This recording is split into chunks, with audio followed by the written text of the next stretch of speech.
Good morning.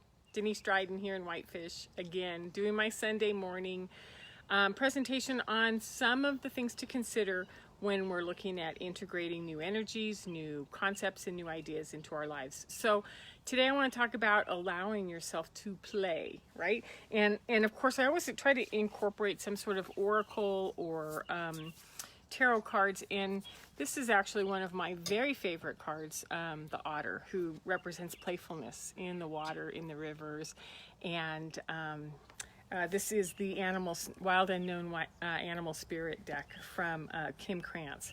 And I also thought that there's the dolphin, which in the water is one of the most playful, and we also have the hummingbird, which represents absolute pure joy. So what I want to talk about is, where did we learn how to value this concept of like hard work pays off? You put your, you put your 40 years in for your golden watch. This idea that effort, work, long hours is a high value in our culture. Where did we learn this? And what if it's a form of conditioning that started hundreds of years ago, right? 1850s, 1800s, 1700s. It's religion-based, it's political-based, it's industrial-based, and it's the concept of sort of having to. If you have a value in our culture, you are productive, right? You can make something happen. And so this have to takes over. So what I want you to do is sort of feel into this, which is I have to. I have to. Feel it in your body and tell me what it feels like. Like, I have to go to school. I have to get good grades. I have to make money. I have to get married. I have to have a child. I have to work as long as I can. It's this sort of social norms that we hit, that we sort of contract. We sort of move in a contracted spot, and we kind of effort and we push at it, because these are the markers we have in our life of something that tells us that we're surviving, that we're doing well, that we're actually successful. Or we try, like the hamster on the wheel, all the time to try to prove that we can be successful, we can be successful, we can be successful. And this efforting is a contracted body. So it's a cause and effect, is passed on from generation to generation to generation. So we're looking at baby boomers, we're looking at Gen Xers, we're looking at millennials. What thought patterns did you pick up? What did you learn from your parents? Which was, you better get good grades because you need to get some form of a scholarship, because I'm not paying all of college, or I'm not paying for college at all. Or, your value in our community is based on your grades. It's an interesting concept, whether it's grades, going to college, getting a job, being able to buy a house. These are the things that keep pushing us all the time. And it's passed from our parents and our teachers and our bosses and our extended family members and our partners, and even our culture, which is, you're doing fine now, but what do you got to do to get further? What do you have to do to get become more productive, is the way I would put it. Productive, because sometimes it isn't about success. It's just about how do we build in a break in our finances, or create some sort of space in a world that doesn't let us do that very often, right? And so what happens is we're tight and we're contracted, and we have these goals that we want to accomplish. And so what happens when you bring up something like, I want to teach you how to play? You're kind of like, don't talk to me about that, because I'm in the business of creating a life, and your concept of play is insulting to me. And I hear that constantly, especially as I work in the therapeutic fields as a coach, or I work in the transformational fields. And when they say, let's play with that, some people are like, oh, phew, it's such a nice word. And others are like, say anything but play. I don't like the word play. And I think that's kind of interesting. So what happens to you when I use the word play? What does it do to your inside? And when I say, go play, let's play with this, we're going to go play with that. So the definition of play is that it's a way to occupy oneself with the activity of amusement, which was like doing something that amuses you, whether it's sports, whether it's drama, whether it's putting on a play, whether it's playing a game, whether it is actually as a child getting lost outside in the world of play. And so, you know, within the tarot, this is the messenger card. This is the page, or I think this is the Princess of Discs, which is this little girl. Oh, you can hear the train coming. I hope that doesn't sort of drown it out. So she's, you know, I've shown this card to you several times. This is not a new card. And then we also have the messenger. So this is one messenger in earth. This is one messenger in fire, to be more playful, to let all of those little sparkles come out of your hands. I'm trying to see if I have any other messengers. Nope, I don't, not right now. So the other definition is to move quickly, lightly, irregularly, right? To move lightly, to move you know, with ease, amusement. And what I'm going to say is going from contraction into expansion. So it's where you trust the world, right? You're trusting, you're open, you're adaptive, you're curious. What else? What else comes up when you are in play mode, right? You're relaxed, you smile more, your muscles are looser, right? So what happens when we decide we're gonna play at things is we break the pattern of efforting. We break the pattern of control.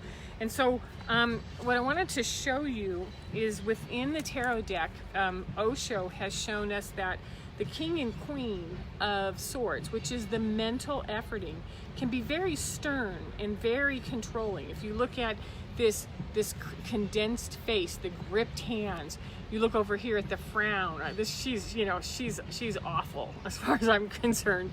She's one of those cards when I pull it, I go, ooh, ooh. So, you know, dark clouds of frustration behind them. And yet, when you look at the Queen of Swords in other decks, they're about intellectual clarity. They're about a relaxed state, which is I own the way that my mind works. I own the way that I control or manage my being. And this is what happens when we're not managing it. And then there are other versions of when we are. And so different cards give us images.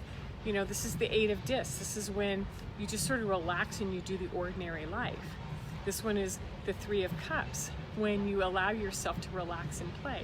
So when we play with things, when we play with the challenges, when we let new information come in and teach us, when we spend time with someone we love, or we spend time by ourselves.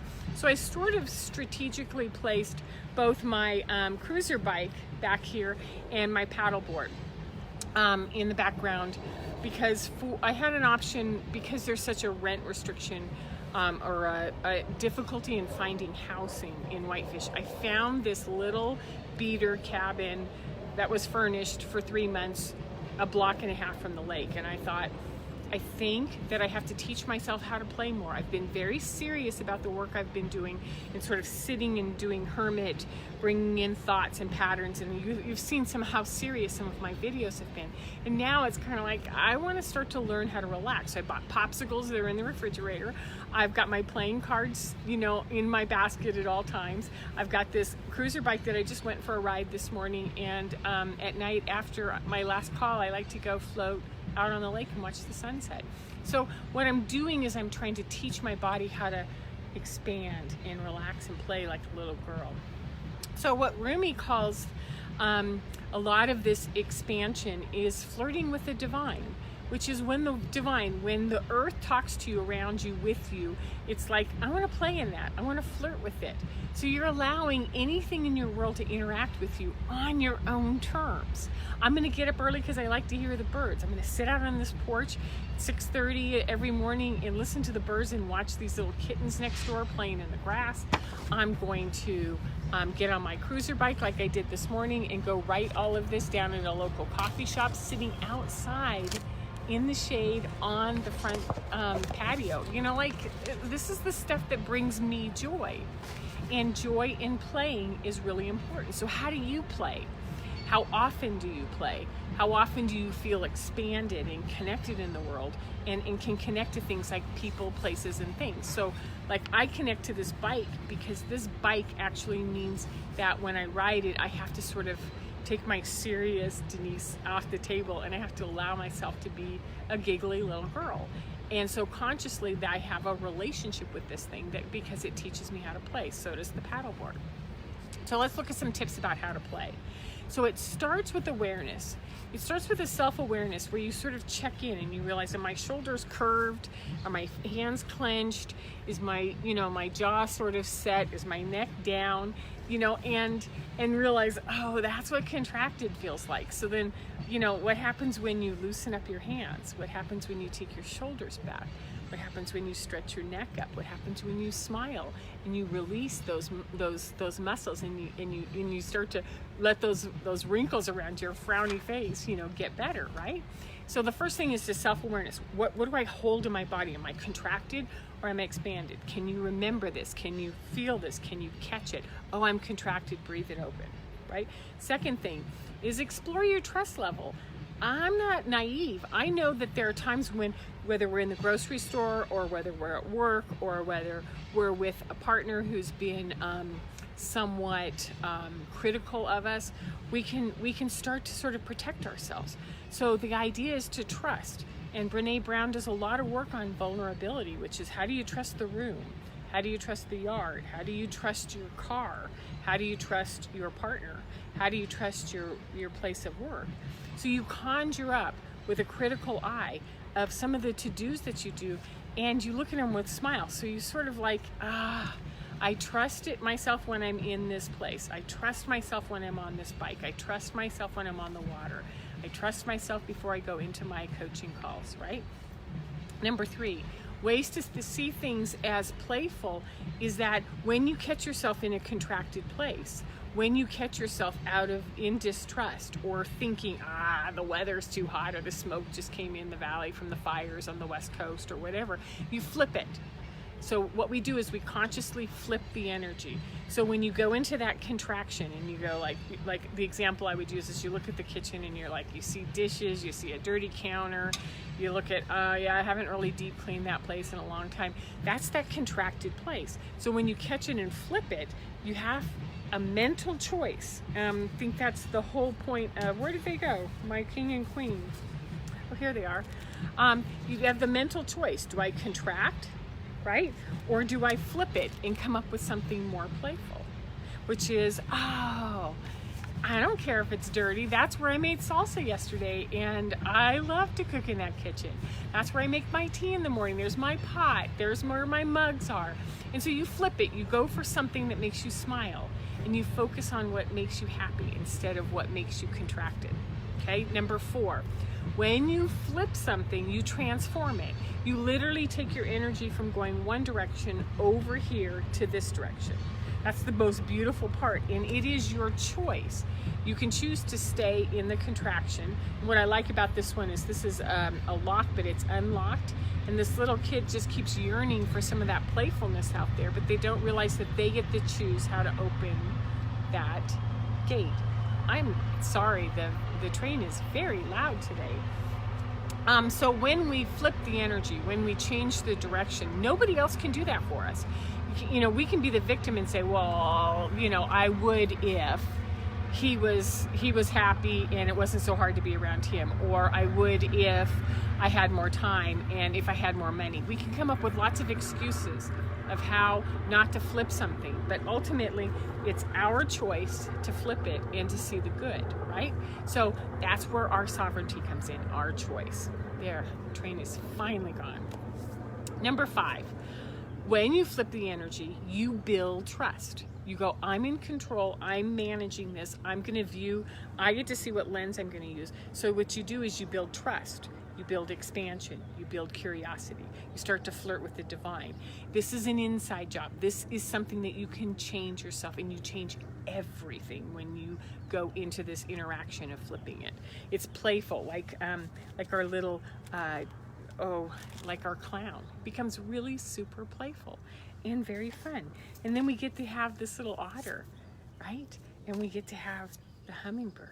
And we get to have the dolphin. Dolphins play in the water, they laugh, they giggle, they're happy creatures, right?